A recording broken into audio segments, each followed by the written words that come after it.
Hello everyone, good morning, welcome to my mini blog. नहीं first mini blog. तो आज सकाल सकाल आम समस्ते बाहर जाइलु पूरी माने वर्षर फास्ट जगह दर्शन करने। तो ओके चलते देखा। जेहेतु मु वीडियो फास्ट टाइम करुली तो मुझे भूली जाऊँगी वीडियो करने। जमती सेमती होकि आम पहुँची गलु पुरी रे। देखु मंदिर देखागला भी।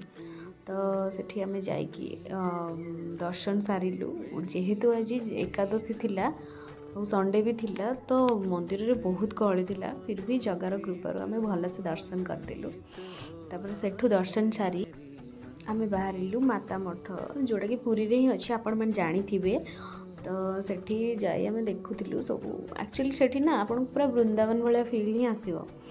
तो भाई मते सेठी सही कथा कहूतिले। तो सेठी सेमती बुलाबुली सारी आमे बाहरलु। ओमकारेश्वर अछंती, आपण माने सब जानी थिबे, से पुरी रे ही अछंती ओमकारेश्वर। सेठी ना आपण को पूरा पार्क भले वाइब आसीबो।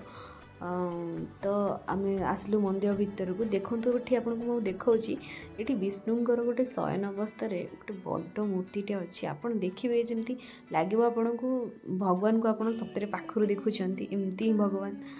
तो सेठू दर्शन सारी आमे बाहरलु ओमकारेश्वर थिबा जो 108 शिवलिंग दर्शन करने। आपण जेबे भी पुरी आसुचंती ना, जहाँ हेले भी एठिकी थरे आसतु, कारण एट ए टाइम आपण को महादेव 108 शिवलिंग दर्शन भी हो जिवो। तो आम एठी दर्शन करने आसलु। जेहेतु आज टी संडे को एकादशी थिला तो टी गहले थिला, फिर भी आम भल से दर्शन करके आसलु। दर्शन सब सारिकी आम बाहर घर को। हाँ एक्चुअली मुझे गोटे वीडियो नापी भूली जाइली।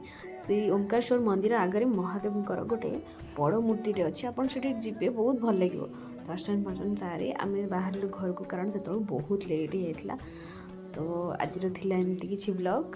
तो थैंक्स फॉर वाचिंग।